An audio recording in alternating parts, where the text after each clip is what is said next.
What happened to the Dodge brothers? The Spanish flu, much like COVID-19 today, had major effects around the world starting in 1918. During a car show in New York City in January 1920, both John and Horace Dodge got sick. Some think they caught the last bit of the Spanish flu that killed millions. John died just days after falling ill, at 55, from pneumonia. Horace got better from the flu and pneumonia but was very sick for almost a year before dying at 52. Their deaths shocked the American car industry and stopped plans to change how cars were made and sold. The Dodge brothers were seen as a symbol of the American dream, starting from little and becoming very rich. They were tough, hard-drinking guys from Niles, Michigan. John Dodge was born in 1864 and Horace Dodge in 1868. Their family had a history of working with machines. Both brothers were good at fixing things, but John was quiet while Horace had a quick temper. Together, they were always seen together and had red hair. Even though they became very rich, the Dodge brothers never really changed their rough, working-class ways. In 1910, a newspaper wrote about them getting into a big fight in a bar. John Dodge apologized to the bar owner and paid for the damage, but then threatened the newspaper's owner. Horace once knocked out a man who made fun of him for struggling to start his Ford car. People in Detroit, Chicago, and New York knew them for their heavy drinking and speedboat racing, all while wearing fancy suits. Even though they were super rich, they weren't accepted by the high society in Detroit. When a fancy club wouldn't let Horace join, he built a huge mansion nearby with a big garage and testing area just to show them up. They also supported the Detroit Symphony and helped build Symphony Hall. The Dodge brothers made their mark in Detroit soon after John moved there in 1886. Horace joined him the following spring. They were smart, driven, and hard-working. John became a foreman, earning $16.5 a week, while Horace worked as a machinist, making $13.5 a week at a boiler manufacturing company. In 1892, they started working for an equipment maker in Windsor, across the river from Detroit. They also created a bike called the Evans and Dodge bicycle, hoping to profit from the growing popularity of bikes. In 1900, they opened their own shop in Detroit. They advertised confidently, saying they could do any kind of work. They became known for their high-quality work, and within a year, they got a contract from Ransom E. Olds to make engines for his car company. 6 months later, they started making transmissions too. In February 1903, they got another big contract from Henry Ford to make parts for his new car, the Model A. Since Ford had tried and failed twice before to start a car company, and he often had trouble with creditors, the Dodge brothers were cautious when they made a deal with him. In June 1903, Ford owed them over $7,000. They decided to forgive that debt and lend him another $3,000, but in return, they got 10% of Ford Motor Company's stock. For 10 years, the Dodge brothers mostly worked for Ford, and John Dodge even became a vice president. But by 1910, their factories couldn't keep up with demand.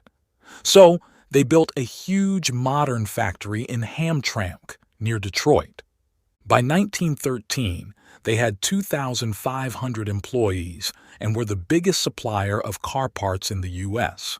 They had become incredibly wealthy since moving to Detroit. But as John Dodge joked, they were tired of being so closely tied to Henry Ford. So the Dodge brothers decided to break their deal with Ford and start their own car company. They had big plans, including expanding their factories, designing a new car, and getting the tools they needed to build it. On July 1, 1914, they officially launched the Dodge Brothers Motor Car Company. They announced it in the Saturday Evening Post in August and started advertising it as Dodge Brothers. They emphasized that their cars were reliable, dependable, and well-made. They didn't show pictures or give many details at first. They also gave interviews and sent out press releases to build excitement. A magazine called the Michigan Manufacturer and Financial Record said, "The Dodge brothers are the two best mechanics in Michigan. When the Dodge brothers car comes out, there is no question that it will be the best thing on the market for the money." In November, the first Dodge dealership opened in Detroit, and when the new Dodge car was shown for the first time, over 6,000 people came to see it in just one day. The car, a 5-passenger open touring car, became a hit right away. It had a powerful 35-horsepower 4-cylinder engine and was priced at $785. Although a new Ford Model T was cheaper at $490, it only had a 20-horsepower engine. Plus, unlike the Ford, the Dodge came with an electric starter and lights, a 12-volt electrical system, and a speedometer. It was also the first car to have an all-steel body. The Dodge brothers made everything for the car except the bodies, tires, glass, lights, and batteries. The Dodge brothers faced tough competition, as cars in the $676 to $875 price range were becoming more popular, making up 15.5% of the market in 1915 and almost 20% in 1916. Despite this, they weren't discouraged. They sold their cars in almost 50 countries and aimed at various commercial markets, including aircraft companies, communication companies, ship lines, and taxi franchises.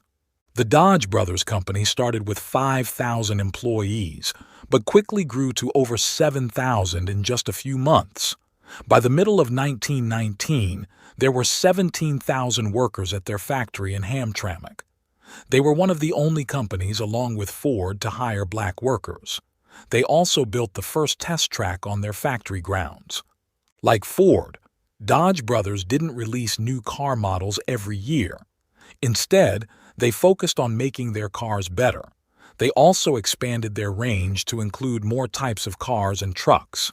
This strategy worked well, and their sales went from just over $11 million in 1915 to $161 million in 1920. During the same period, their production increased from 370 vehicles in 1914 to over 145,000 in 1920. In less than 20 years, John and Horace Dodge had built a huge business. Then, in 1919, their wealth skyrocketed when Henry Ford bought their shares in Ford Motor Company for $25 million in cash. Adding up the dividends they received over the years, they made a staggering $32 million from their initial investment of just $10,000 in 1903. But when John and Horace died, their wives inherited the company. Without the brothers' leadership, the management struggled. In 1925, financial advisors suggested that the widows sell their shares in the company. 3 years later, Walter P. Chrysler bought Dodge for $170 million in cash and stocks. Thank you for watching. Don't forget to like, comment, and subscribe. Watch more videos by clicking on this video right over here.